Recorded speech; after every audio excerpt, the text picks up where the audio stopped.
विठ्ठलाचं मंदिर हम्पीमध्ये कसं, हा प्रश्न मला गेले आठवडाभर सतावतोय. तर त्याचंच उत्तर देवानेच मला पाठवलं. पंढरीची वारी फक्त चालणं नाही, ती चाललेली श्रद्धा आहे. पण एकदा असं घडलं की गाभाऱ्यात देवच नव्हता. वर्ष होतं इसवी सन 1508. विजयनगरचा राजा जो स्वतः पांडुरंगाचा भक्त होता, त्याला वाटलं इतकं सुंदर विठोबाचं मंदिर आणि मूर्ती माझ्या राजधानीत असेल तर मला रोज दर्शन मिळेल.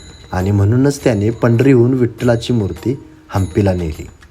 एका राजाने देव नेला, पण हजारो भक्तांचं काय? आणि संत भानुदास महाराज हे उत्तर बनले. पिढ्यानपिढ्या वारी करणे आणि विठोबाला परत आणण्यासाठी प्राणपणाने हम्पी गाठली. ते पोचले मंदिरात, सैनिक झोपी गेले, कुलूप गळली आणि भानुदास महाराज विठ्ठलासमोर उभारले. विठ्ठलाला प्रश्न केला, तुला इथे सोनं मिळेल, राजोपचार मिळेल, पण भक्तांचं प्रेम आणि टाळ्यांचा गजर मिळणार नाही. हे ऐकून विठोबा स्वतःच त्यांच्या गळ्यातला हार घालतो आणि विठोबा पंढरीकडे परत निघून येतो. जेव्हा पंढरीच्या वेशीवरती विठोबा परत आला, पंढरी फुलली, रथ सजला, गजर झाला, पुंडलिक वरदाहरी विठ्ठल. आणि खरंच नसते भानुदास तर आज हम्पीची वारी करावी लागली असती.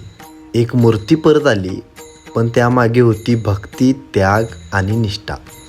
म्हणूनच आज तुम्हाला विचारतो, तुमच्यासाठी देव म्हणजे काय?